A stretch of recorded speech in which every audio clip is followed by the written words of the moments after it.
Hey everyone, Sarah Squires here, Narcissistic Abuse Recovery Coach. And today I want to talk to you about what is narcissistic abuse and why is it different to other forms of domestic abuse. So, narcissism, it comes under the umbrella of antisocial personality disorders, which include sociopath and psychopath. The key criteria for a diagnosis of narcissistic personality disorder are outlined in the Diagnostic and Statistical Manual of Mental Disorders, which examines a person for 5 or more of the common narcissistic personality disorder symptoms. Obviously, I'm not going to get through that in here, but if you do want to look, you can do that yourself. It's not a particularly well-known term in the UK, and therefore characteristics and behaviours are often misdiagnosed or not diagnosed at all. So what does narcissism look like?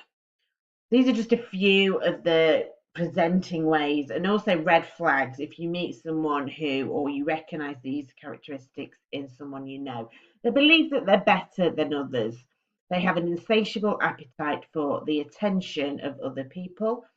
They fantasize about their intelligence, success, power, or attractiveness. They're constantly exaggerating and boasting about talents and achievements. They set unrealistic goals.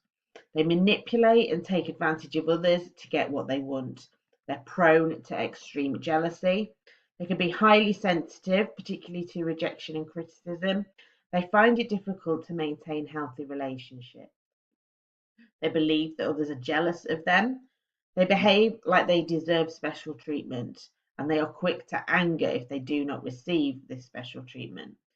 They expect everyone else to go along with their ideas and plans. They fail to show empathy for others.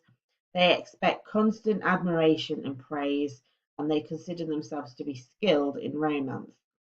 They respond to criticism with anger, humiliation, or shame. They are self-absorbed and self-centered and want the best of everything.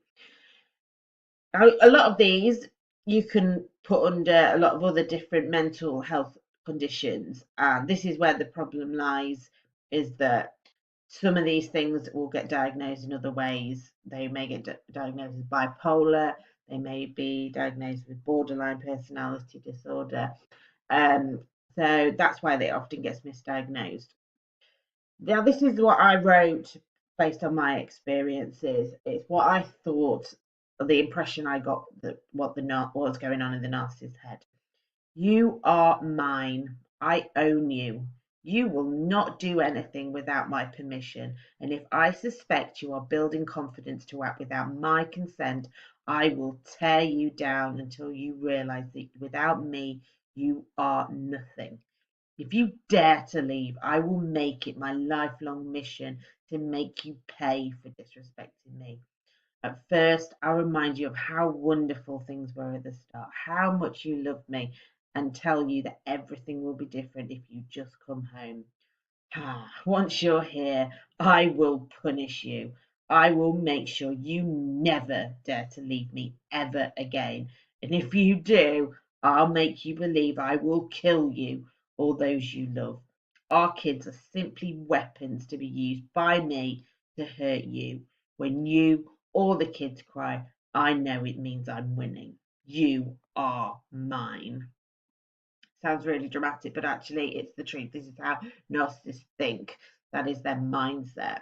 So why is it different from domestic abuse? Because obviously domestic abuse it can cover psychological, emotional, physical, verbal, financial, sexual. And so why is it different? So these are just some of the things that actually narcissistic abuse, it can be in any relationship and not just romantic. It could be a parent, it could be your boss. The Harvey Weinstein case was a particular trigger for me. It could be a priest, a judge, anyone at all can narcissistically abuse you.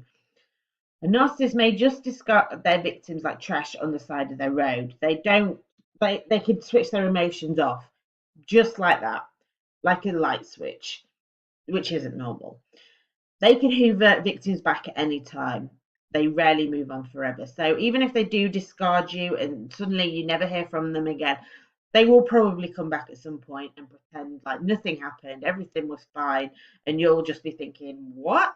This is crazy. But that's what they do because, as far as they're concerned, you belong to them. They present as being very kind, respectful, supportive to everyone. So everyone outside of your relationship will think that they are amazing, the butter will melt. And this is why a lot of victims don't report it, is because they just think no one believes them because everyone else thinks they're great. And you understand that because at the start, that's who you thought they were as well. But it's all an act. They have very distinct characteristics. Recently did a video and a booklet called The Top 10 Strategies Used by Narcissists, and it covers the main standout things that all narcissists do follow. So there are ways of predicting narcissistic behaviour and also but recognising it. They believe that others are simply there to meet their needs. People are possessions, including you, their children, their boss, their friends, everyone. They're just there to make them look better. They will play either the victim or the hero in every story that you hear. So why services are letting down victims of narcissistic abuse? They assume that once the relationship is over, the abuse stops. A narcissist will never stop. Even if they go quiet for a while, they will come back because in their mind you belong to them, and services aren't providing you with, one, that knowledge that that might happen, and two, the resources to deal with that. They don't help the victim to identify why they were attracted to the narcissist in the first place and therefore how to break that pattern. And when I say attracted, I don't just mean in a romantic sense. I've come across narcissists in workplace, and they chose me. They chose to abuse me for a reason, as opposed to my colleagues. And what services aren't doing is they're not helping victims to identify why that is the case, because and that the reason, therefore they don't, and so they'll get another narcissist back in their life months or years later, and they'll keep repeating this pattern, and actually it just gets worse and worse and worse. They don't help victims to co-parent with a narcissist. Once you've got kids with a narcissist, they're in your life forever, and they will not co-parent. They will counter-parent. Everything that should be an easy conversation will become an argument, and there's no support and services around that. They don't understand narcissism, how a narcissist will lie and manipulate the facts to make themselves look like victims. I've worked with people who have been abused for years by a narcissist, and when they separated, they took the children from them, claiming that they were the ones that had been abused by the non-narcissist. And because they're such good liars and manipulators, they were believed by everyone, and that's not being shared. They also don't understand that narcissistic abuse is systematic. A lot of people in positions of power have narcissistic traits, and so when you're fighting the narcissist, you're not just fighting them, you're fighting a lot of other narcissists and an entire system that is built upon narcissism.